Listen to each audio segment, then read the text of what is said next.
But New York Giants here.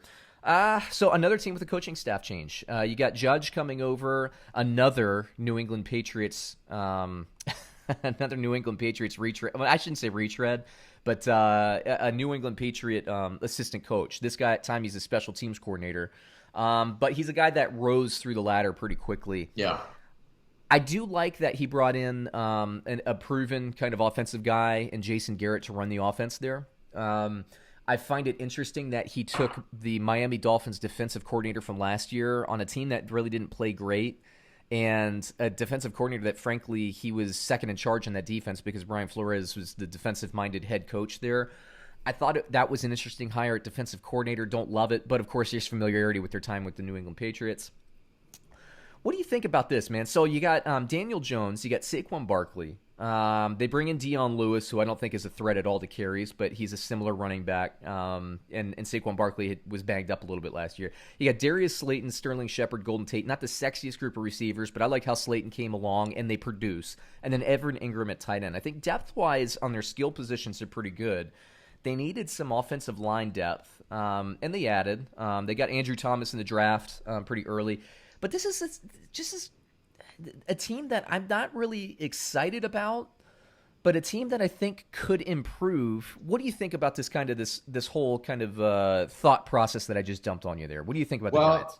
I would reply with, I don't think they're going to be a great, fantastic team, right? But I don't think they're going to be the type of team you can just go in there and push over if you're not bringing your best, right? I think the type of team that could be anybody like Arizona last year. So if you go in there and underestimate them, you might be in for a little bit of a hard time, right? Daniel Jones, from what I saw last year, is the type of guy that proves to us that somebody can come in and produce and look good and play well for most of the game, right? He's the type of guy that makes Mitch Trubisky look terrible. Yes. Yeah. Right? Yeah. I mean, because this guy, he has no experience, and he's just coming in, and he's having a good time, right? And Trubisky's in year, 3 or 4, and he's dog crap, right? He is. Yeah, you're right. You're right. So Jones shows promise. Yeah, and the NFL world was kind of bashing Daniel Jones last year. He picked too early. They were bashing the GM, and they weren't bashing Daniel Jones. They were bashing the GM, and then he came out. I think they were bashing Daniel Jones a little bit maybe too. a little bit. Indirectly. Yeah, and he's a Duke guy, but he was coached by a guy who's really well respected in NFL circles, at least as a quarterback coach. I can't remember if the guy's the head coach at Duke or not. I don't think he is, but they say he drafted too soon. Then he gets in and he plays Ian Manning. I can't remember if he was benched or hurt or whatever. He comes in Tampa and runs for 2 touchdowns, throws and carves Tampa apart. Although a lot of teams were carving Tampa apart through the air last year, but looked good, right? And then Saquon Barkley goes out. Even Giants fans would admit this, they have had poor offensive line depth for a while there. They have to rebuild that line, which they're in the process of doing.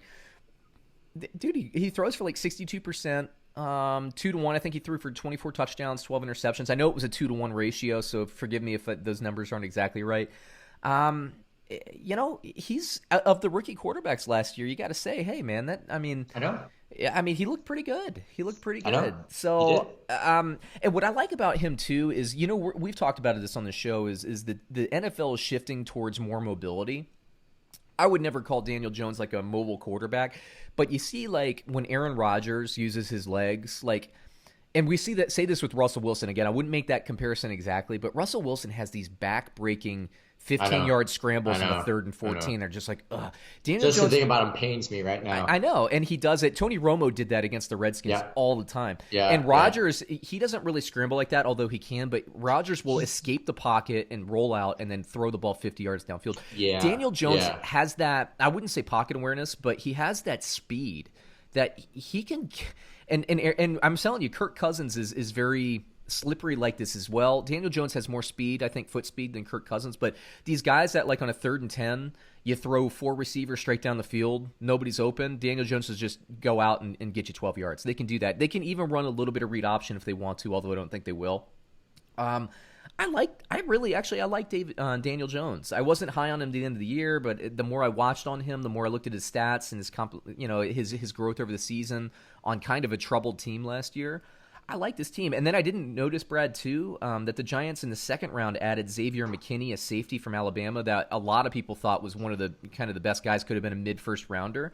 Those top 2 picks, man, those are pretty nice. Then you come back in the third round, you add another offensive lineman. They didn't really lose that much. Rhett Ellison, Eli Manning retire. You get Ogletree, who's kind of been a career disappointment given his draft position. They didn't lose a lot, and they added some glue guys. Look, man, this team, like you said, Brad, they're going to be a tough out. They're not going to be easy. I think that the thing here is, what are we going to see with Judge? I was really impressed by what I saw from Brian Flores last year in Miami, talking about another ex-New England guy. Miami played hard all year. Can Judge get the Giants to play hard all year? If they do, man, I think this Giants team has a chance to exceed their expectations. I'm going to hit you with this, Brad. BetOnline has the over-under here, New York Giants at 6.5 wins. What do you think?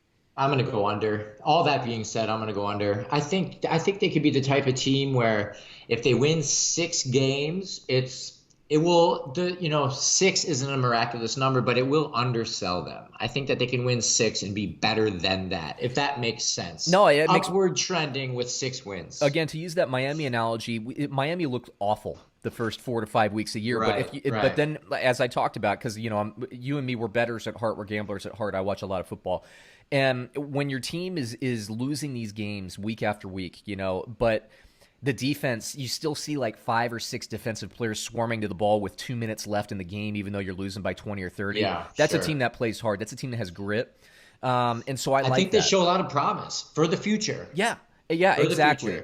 And so, like the Giants, maybe they open up slow, especially, like I said, these new coaches don't have mini camps this year. That's going to have an impact, right? Continuity is going to be a big storyline this year. It just is. Yeah. And, it might take some time for these Giants to gel, but if Judge has this team playing tough, they could go on a run like Miami did at the end of the year, where I think they won like 5 out of the last 8 games or something like that. And the Giants could easily go 6-10 and look really good and, make people happy. Now, what I'll say is this. I'm going to say I think the safe bet, you can't really push a half line, a 6.5. So I can't cop out and say a push. I wouldn't bet my money on them winning 7 games, but this is a team, the construct and what they're doing here. I think they could win 7 games, but I'm with you, Brad. I think they finish 6-10, but they're a tough 6-10, right? And things are looking up. Things are looking up.